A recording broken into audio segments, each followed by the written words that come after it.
Good afternoon. Thank you for being here. As you all know, according to the President's statement this morning, last night America delivered justice to the leader of ISIS and struck a serious blow to the terrorist group. Our entire nation is grateful for the patriotism of our military, personnel, and intelligence community. It was a successful strike. Strike was a strong step toward the fight against ISIS, but the death of this ISIS leader does not mean the death of ISIS. Congress remains ironclad in our commitment to our national security, and we will continue to work closely with the administration to defeat this terrorist state and keep America and our allies safe. Today, we are having previously scheduled classified briefing by the cabinet officers. At the beginning of that briefing, I had been told that we will have a briefing from General Austin, Secretary Austin, about the strike of last night. But it's so sad because this leader of the ISIS, maybe it's what they believe or whatever, but he decided that he would blow himself up and his children and his family with him as well. That's what happened last night. This week, it's a very happy week for us because that Competes Act is on the floor. It's a momentous one for the future of America's workers and the economy. And as the House passes the Competes Act, ensuring our nation is preeminent in manufacturing, in innovation, and in economic strength. It's about research. I want to salute our chair of the Science, Space, and Technology Committee, Madam Chair Eddie Bernice Johnson, for the great work that she has done largely in a bipartisan way. I don't know if the votes will reflect that, but the bills that came out of her committee, as well as some of which passed on the floor, passed in a strong bipartisan way. Here's what we get here. We have always been a beacon of excellence in science and engineering and innovation in the world. And we invested in education and innovation and the rest. Then other countries copied our path, and they emerged as well. So we have competition now. Some of them, one, the People's Republic of China, a country of concern, threatens our ability to be as preeminent as we want to be. The technologies we rely on today and the technologies in the future must be made here in America. And this is what is happening in the Biden administration to make us more self-sufficient with American workers. It's an imperative for America's security and the financial security of America's workers and our families that we are self-sufficient. Competes meets this challenge, and I'm going to take the time to talk about Competes because it's a very, where is it? This is not the bill. This is just what we sent out about the bill. It's very intense. It's intensive. Competes meets this challenge first by investing $52 billion to support the manufacture of chips and semiconductors. Do you know how many chips are in an electric car? 2,000. Non-electric car, 1,000. But the absence of chips is hindering our manufacturing of cars. We need more chips, and we need them to be made in America. They are the lifeblood of modern technology, but increasingly being made abroad, again, sometimes in countries of concern, leaving us vulnerable on supply chain issues. And that makes cost higher, and it contributes to inflation. We are bringing production back. So that's $52 billion, chips, semiconductors. Secondly, the CHIPS Act invests $45 billion to support manufacture and acquisition of critical goods or industrial equipment essential for our national security. And I'm going to read you this from here and hope that you would read this. It authorizes $45 billion for grants, loans, and loan guarantees to support supply chain resilience and manufacturing of critical goods, industrial equipment, as I say, and manufacturing technology. This is how it relates to our economy and our families. Supports the manufacturing or equipment acquisition of critical goods or industrial equipment that are essential for the national security and economic vitality. Critical goods include key components and products for public health, biological preparedness, information and communications technologies, energy and transportation sector industrial base, and agricultural commodities and food product supply chains. This is a magnificent piece of work, and I'm very eager. I'm very proud of the support it has had, as I said, in a bipartisan way. I don't know if that would be in the votes. So I told you something about that. I can talk more about it if you want. But we must continue to reduce our dependence on goods made in other countries, especially countries of concern, and bring production back home. Said one was the 52 billion for chips. The second was 45 billion for the supply chain. Third, and this is not about money, but with the bipartisan bills that are contained in this, we are advancing U.S. scientific research and innovation excellence to ensure that we lead the technologies of the future. And fourth, we're positioning U.S. interest and values to win on the world stage, holding the People's Republic of China accountable for using slave labor, which is a human rights issue and hurts U.S. workers. Okay, so again, more American goods made here at home lowers costs and strengthens supply chains for America, ensures that America, not the People's Republic of China, writes the rules of the road for the 21st century. Speaking of the People's Republic of China, before I came here, and that's why I'm a few minutes late, I testified at and then listened to the testimony at the Congressional Executive Commission on China hearing. Tomorrow, the Olympic Games begin in China, and we heard from voices of the oppressed who spoke out on human rights violations being perpetrated by the host nation. While we fully support our athletes and have not called for a boycott by the athletes, we cannot be silent on human rights in China. We called for a diplomatic boycott, but not an athletic one. That's last year, called for no official U.S. presence at the Games, which President Biden has supported. Other countries have followed our lead. For example, the United Kingdom, Canada, Australia, Belgium, Denmark, Estonia, Latvia, Lithuania, the Baltic states. Meanwhile, as Congress, I wish you could have heard the testimony, and it was live streamed, perhaps some of you saw, of the witnesses. They were so eloquent in representing every aspect of human rights violations, including genocide. But what's important to note and how it relates to the economy is that when you talk about the Uyghurs and the camps that these people are sent to and the rest, when we talk about genocide, that would be enough justification to oppose what the PRC is doing, but it's not the only reason. What it does is say to American workers, you must compete with slave labor.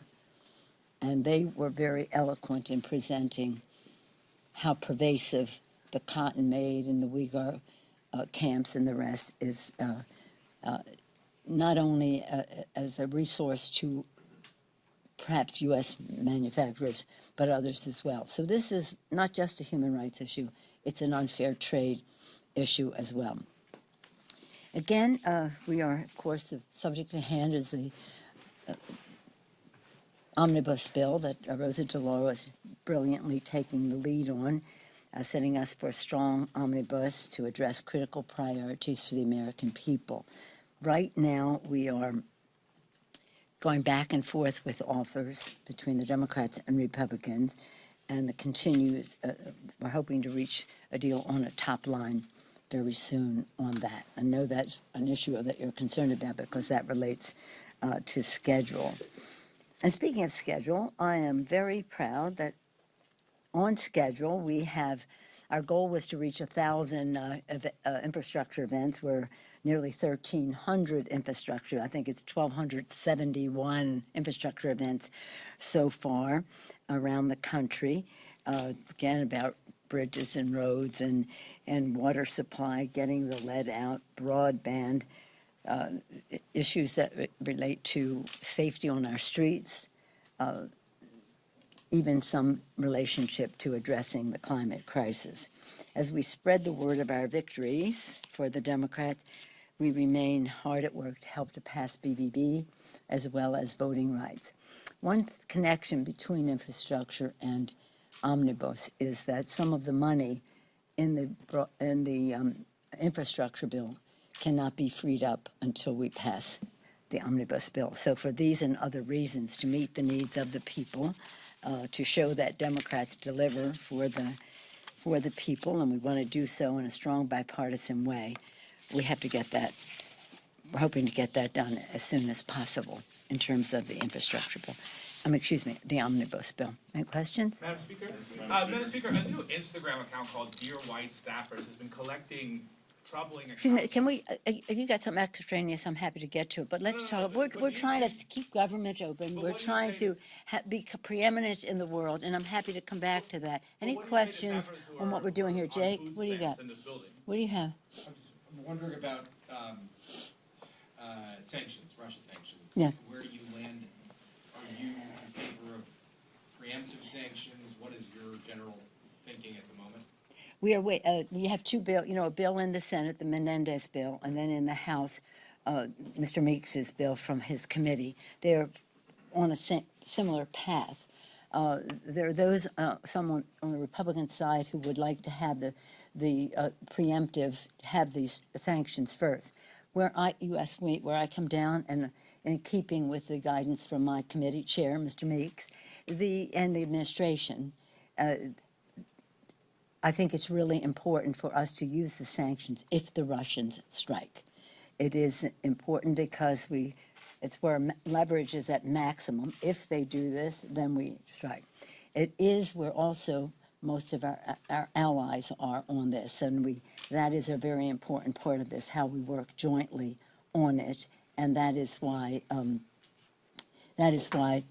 I support using sanctions if they invade. And how about, like, how drastic do you want sanctions to be if they invade? I mean, are you in favor of kicking them out of the SWIFT financial system? I mean, what do you see? Well, the committee, I think they have to be very much more forceful than they have been, because we're talking about an invasion of a country. We're talking about NATO countries being at risk if the Russians succeed in Ukraine. So this is deadly serious. So they have to feel the pain, and it has to be felt right up to the richest man in the world, Vladimir Putin. Nobody knows what he's going to do except him, and that's why we have to be prepared for whatever that may be. But I do think that they have to be strong enough to be effective. They have to be done after and if they invade, and they have to be done in compliance with our allies working together. Yeah. Madam Speaker, Yeah. on the January 6th committee, we know that their scope keeps getting bigger. We know they're looking at timelines leading up to the attack, where key people were and what they were doing and so forth. I wonder, have you provided any kind of testimony or documents to the committee? No. I keep as far away from the committee as possible. If they asked me, I would, but I don't. I was on the podium and then I was swept away. Do you But expect to be asked about things like I had no national idea. security or evacuation procedures? Or I have no anything? idea. I know about what they do the way you do in the public domain. We authorize them. We give them the resources they need to do what they do. But that is the work of the committee. It has nothing to do with me. Yes, ma'am. Thank you, Madam Speaker. On that legislation by Congressman Meeks, once it's done and when it's ready, Yeah. do you plan to fast track that, bring it straight to the House floor, possibly skipping markup? And then I just wonder if you can respond. We heard some comments from Senator Joe Manchin this week saying that Build Back Better is dead. I know in your previous press conference you referenced possibly that it could be renamed or rebranded, taking some of Well, you got a couple different questions there. Before you go on to a third, let me address the first two. You keep going. First, well, we're going to be briefed. Mr. Meeks will be presiding on our side at the briefing, the Ukraine briefing, and we want to move quickly with these. Now, that'll be up to the chairman as to the process and the rest. But But we want to be as close to the Senate bill as possible so there's no delay in getting something to the president's desk. The second part is I'm never giving up on BBB. There's so much in there that is really important in terms of child tax credit, in terms of family health care for families, that is to say, not just children, but seniors or siblings with disabilities and the rest, with universal pre-K. This is is about lowering cost for the American people, lowering the cost of health care, lowering the cost of child care, lowering the cost of family care, lowering the cost of education at the pre-K level, and we must get something done.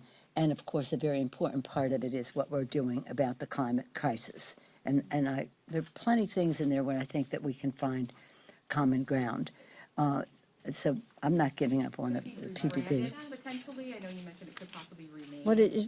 That's incidental. I mean, what's important is what's in the legislation. Lowers cost, increases pay, and is completely paid for. So one other thing about it is when we talk about inflation, people say, oh, you're spending money on this or that. This is completely paid for. Not only is it paid for, it will, in fact, reduce the national debt because it is, we raised so much more money because we thought we were going to do so much more. So I'm very, we cannot abandon it. We must proceed. Now, yes, ma'am. Madam Speaker, just continuing on Ukraine, I know you have the briefing coming up shortly, but do you have any knowledge or concern about reports that Russia could create some type of false pretext to attack? It appears U.S. officials may have evidence to that. Well, I don't want, we'll get our classified briefing and be more up to date on it, but the fact is there are troops amassed at the eastern border of Ukraine. Whether it is imminent or not, we have to be ready for it whenever it is. And again, we have concerns that we share with other NATO countries in the region. So we have to be prepared. What we hear is no one but the man himself knows what he's going to do. And I'm very pleased that our Secretary of State has engaged in diplomacy, because diplomacy deterrence is what we want to see succeed. Diplomacy deterrence. The Secretary Blinken has been forceful in that engagement, but that engagement also, in order to be good peacemakers, you have to show that you can be a good fighter, I always say. So we'll see. But in terms of their intention, I have nothing to share with you about the intelligence on that here. Yeah. What you got? So, follow up on Ukraine and Russia here. Obviously, last summer, the House Then I'll take you now. approved to revoke the AUMFs from 01 and 02 here. 02 Yeah. But there has been some concern by progressives in the House, Barbara Lee, who was the only one who voted against the Afghanistan resolution, and no one said we should lean on diplomacy first. Are you concerned about the military moving these troops, even though they're not going to have boots on the ground, and what the concerns are about members of your caucus who say, we just repealed these AUMFs, what is Congress's role as it pertains to war powers to be involved in moving these troops forward in Europe? Well, you have a multifaceted question, but the fact is we have to do a new AUMF, authorization for the use of military force. What is there is stale, old, and we have to do it. It's challenging because you have to decide on many things. The authorization for what? What is the purpose? What is the scope? What is the timetable? And what is the geography? And that's why we haven't had another one since, because we have to come to agreement on that. Would it pertain to something like this, what we're seeing right now in Eastern Europe? To moving those troops? I don't think so, no. Well, but why not? Because they're, no, I don't think it does. I don't think we need an AUMF for that in terms of the scope and the the threat that is there, you don't have, nor do I, a definition of what the purpose of those troops there are. They are a confidence builder for our allies in the region, and they are, if need be, for where we go next, we'll make some judgment. But right now, just to move those troops, no. Your question. Madam Speaker, do you support staffer attempts to unionize here in Congress? Well, we're just unionized at the DCCC, and I supported that. Yeah, I supported that. I have a question about the, so I'm wondering, in the bill, the Competes Act, it actually, it tries to increase cooperation with China to address climate change. So I'm just wondering, how can you ensure that while increasing that cooperation, you can also be sure that the Chinese Communist Party is taking the sanctions in Xinjiang seriously and not try to get around those sanctions? Well, we are very serious about the Uyghur legislation that we passed in a bipartisan way. Senator Rubio and Chris Smith on the Republican side, Senate and House, Jim McGovern, Congresswoman Wexton, Senator Merkley, and others. This has been bipartisan and bicameral. So nobody should be misunderstand how serious we are about that. When we pass the appropriations bill, we'll have the funding to fund our follow-up on checking on what companies might be using products coming from prison labor camps, making our workers compete with prison labor. The Chinese, we certainly, I've taken second place to no one in this Congress in my criticism of China for over 30 years, since Tiananmen Square, when I first came to Congress. And I fought them every step of the way on trade issues, on human rights issues, and on proliferation of weaponry and delivery systems over the years. I also have worked with them on issues that relate to climate. I've been to China on that very subject, where we have seen what they have been doing. They deserve credit for many of the things they were doing in terms of climate, but they still remain a major emitter, as do we. And we all have to do better, but we have made our decisions. It's in their interest. It's in their interest because they have a pollution problem that is a health issue there, and that becomes a political issue as well as an economic issue.